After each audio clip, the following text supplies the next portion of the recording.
सुबह से Australian cricketer Mitchell Marsh की तस्वीरों पर संस्कार की दुहाई देने वाले शाम होते होते अपने संस्कारों को दिखाते हुए नजर आ रहे हैं। लगातार संस्कारों के नाम पर किस तरीके से मिचेल मार्श को लगातार गालियां पड़ रही हैं और उनको सोशल मीडिया पे कुछ अंधभक्त और ट्रोलर्स उनको ट्रोल कर रहे हैं। ट्रोलिंग करते करते वो अपने संस्कारों को लेके इस तरीके से गिर गए कि उन्होंने उनकी बेटी को और उनके परिवार के सदस्य को लेकर धमकी दे दी। ट्रोलर्स मिचेल मार्श को कह रहे हैं कि उनकी बच्ची के साथ रेप कर देंगे और उनकी फैमिली को जान से मार देंगे। सोचिए, सुबह से संस्कारों की दुहाई दे रहे हैं अंधभक्त। सोशल मीडिया जब आप खंगालेंगे, हर तीसरी पोस्ट संस्कार, तहजीब, संस्कृति, ना जाने ऐसे तमाम शब्दों से भरी हुई है। लेकिन आप जब धरती पे देखेंगे, धरातल पे देखेंगे, असलियत में देखेंगे तो भक्तों की क्या दशा है संस्कृति को लेकर, क्या दशा है इज्जत को लेकर, क्या दशा है संस्कृति को लेकर, ये हम आपको उत्तर प्रदेश में दिखाते हैं। उत्तर प्रदेश वही राज्य जिसको राम राज्य कहा जाता है, वही राम राज्य है जिसके मुख्यमंत्री योगी आदित्यनाथ हैं। लगातार वो संस्कृति के लिए, धर्म के लिए, मान मर्यादा संस्कृति के लिए वो लगातार अपने भाषणों में कहते हैं कि हम उत्तर प्रदेश को सर्वश्रेष्ठ राज्य बनाना चाहते हैं, अपराध मुक्त राज्य बनाना चाहते हैं। उसी अपराध मुक्त राज्य में महिलाओं की क्या दशा है, वो किस तरीके से उनकी दशा दुर्दशा में तब्दील होती जा रही है, इस पर भी बातचीत करेंगे। लेकिन पहले मैं जवाब दे दूं उन ट्रोलर्स को, उन भक्तों को जो एक खेल के मैच को अपनी संस्कृति, अपने संस्कारों से जोड़कर देख रहे हैं। सोचिए, वर्ल्ड कप मैच के दौरान एक टीम की हार होती है, दूसरी टीम को जीत मिलती है, ट्रॉफी उनके हाथ लगती है। लेकिन कुछ ट्रोलर्स अपनी हार बर्दाश्त नहीं कर पा रहे हैं। कुछ ट्रोलर्स जो हैं इस तरीके से बौखला गए हैं, या ये कहें भारतीय जनता पार्टी की आईटी सेल और आईटी सेल चलाने वाले मनु मीडिया या मनु भक्त जो हैं वो उनकी बेटी को और उनकी बीवी को धमकी दे रहे हैं सोशल मीडिया के जरिए कि हम उसको जान से मार देंगे। महज उनकी छोटी सी बच्ची के साथ बलात्कार करने की धमकी दे रहे हैं। सोचिए, सुबह को वो दुहाई देते हैं संस्कारों की, तहजीब की, संस्कृति की, और शाम होते होते ट्रोलर्स अपनी स्थिति से, अपने शब्दों से इस तरीके से गिर गए हैं कि उनकी संस्कृति, आप ये सोशल मीडिया के स्क्रीनशॉट में आप देख सकते हैं किस तरीके से भक्त जो हैं मिचेल मार्श को धमकियां दे रहे हैं। उनको हार बर्दाश्त नहीं हो रही है। इस हार को वो अपनी संस्कृति, मान मर्यादा से जोड़कर देख रहे हैं। उत्तर प्रदेश से ये ऐसी खबर आ रही है हमारे सामने, एक तरफ भारतीय जनता पार्टी का शासन है, वही भारतीय जनता पार्टी जो लगातार अपने बड़े बड़े भाषणों में छोटे छोटे जुमले देती है, जो कहती है बेटी पढ़ाओ, बेटी बचाओ, नारी शक्ति बंधन जैसे जुमले छोड़ती है, और दूसरी ओर वो नारी सशक्तिकरण की बात करती है। एक तरफ वो नारी उत्थान की बात करती है, वही नारी सशक्तिकरण की बात जो प्रधानमंत्री लाल किले की प्राचीर से भाषणों में कहते हैं कि हमें महिलाओं का सम्मान करना चाहिए। दूसरी ओर वो अपने ही स्टेट गुजरात में वो बिल्किस बानो के बलात्कारियों को छोड़ते हैं।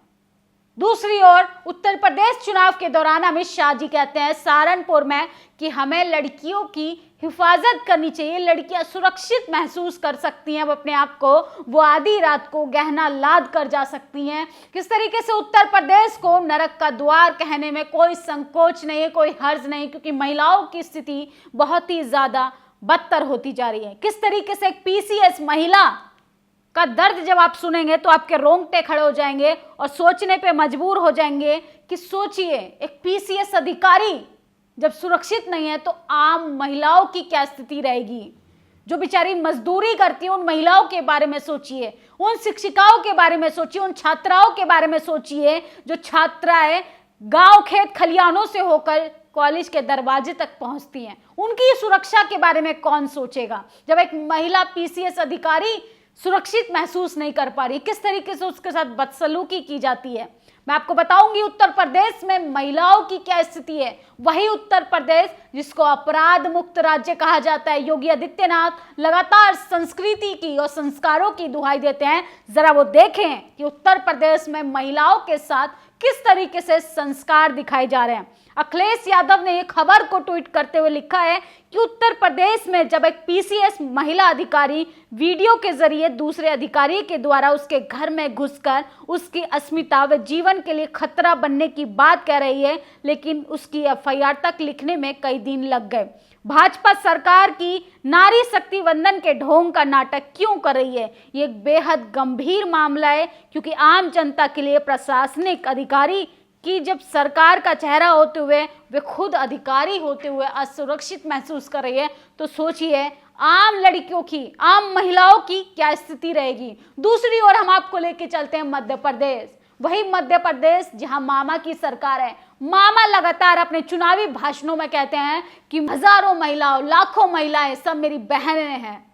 उन बहनों की अस्मिता को किस तरीके से खुलेआम लूटा जा रहा है, उनके चरित्र पे लगातार प्रहार हो रहा है, लेकिन उनको कोई मतलब नहीं, उनको सिर्फ चुनाव और चुनावी रैलियों से मतलब है। लगातार मध्य प्रदेश चुनाव के दौरान उन्होंने तमाम वादे महिलाओं से किए। शिवराज सिंह चौहान लगातार चुनावी मंचों से बड़े बड़े वादे करते गए महिलाओं के लिए, लेकिन महिलाओं की सुरक्षा पर वह एक भी संज्ञान नहीं ले सकते, क्योंकि भारतीय जनता पार्टी की कथनी और करनी में कुछ और होता है। किस तरीके से मध्य प्रदेश के ग्वालियर के एक पेट्रोल पंप पर दो लड़के ने एक 19 साल की छात्रा को जबरन बाइक पर बिठाया और उसको अगवा कर लिया। लेकिन ये तो राम राज्य है, वही राम राज्य है जहां सिर्फ जुमलों में महिलाओं का सम्मान होता है, जहां सिर्फ होर्डिंग बैनर पे महिलाओं का सम्मान होता है। लेकिन जब आप स्थिति देखेंगे तो आप सोचने पर मजबूर हो जाएंगे कि हमें महिलाओं को छुपाना है कि पढ़ाना है। एक तरफ भारतीय जनता पार्टी कहती है कि बेटी बचाओ बेटी पढ़ाओ। जब बेटियां सुरक्षित ही नहीं रहेंगी, जब बेटियां महफूज नहीं रहेगी, जब बेटियों की आबरू ही नहीं बचेगी, तो सोचिए बेटियां कैसे पढ़ पाएंगी, बेटियां कैसे आगे बढ़ पाएंगी। दूसरी खबर है यूपी के अमरोहा जिले से। यूपी में शाने आलम नामक दरिंदे ने एक शेड्यूल कास्ट छात्रा के साथ छेड़खानी की, उस पर शादी का जबरन दबाव बनाया। पीड़िता ने विरोध किया तो उसे कॉलेज जाते समय छात्रा का वीडियो बना लिया। दरिंदा शाने आलम पर कठोर कार्रवाई की जानी चाहिए। किस तरीके से दलित छात्रों के साथ किस तरीके की जबरदस्ती की जा रही है। सोशल मीडिया पे आपने कुछ दिन पहले खबर देखी होगी बनारस की। बनारस यूनिवर्सिटी के कैंपस में महिला छात्रा के साथ किस तरीके की बदसलूकी की गई, उसका एमएमएस बना गया। वही बनारस जहां से सांसद हैं हमारे देश के प्रधानमंत्री नरेंद्र मोदी, उन्हीं के बनारस में किस तरीके की घटना को अंजाम दिया जाता है। और वो अपने जुमलों में कहते हैं, वो अपने चुनावी भाषणों में महिलाओं के हक अधिकारों की बात करते हैं। कैसे महिलाओं के साथ लगातार बदसलूकी होती जा रही है। महिलाओं की सुरक्षा पे तो बात होती है, तमाम संगठन है, तमाम मंत्रिमंडल है, महिला मंत्रिमंडल में सोचिए स्मृति ईरानी एक हाथी के मरने पे ट्वीट करती हैं, एक हथनी के मरने पे उनका दर्द जो है, उनकी जो ममता है वो सामने झलक कर आती है, लेकिन वो महिलाओं की सुरक्षा पर एक सवाल तक नहीं करती हैं। वो सरकार से ये नहीं पूछती हैं कि महिलाओं की सुरक्षा पर कब बात होगी, महिलाओं की सुरक्षा पर कठोर कार्रवाई कब होगी। आखिर महिलाओं के साथ बदसलूकी करने वाले लोगों को इतनी हिम्मत और इतना शय कहां से मिलता है। फतेहपुर में एक नाबालिग एससी बच्ची को अगवा कर उसके साथ रेप और हत्या का प्रयास किया गया।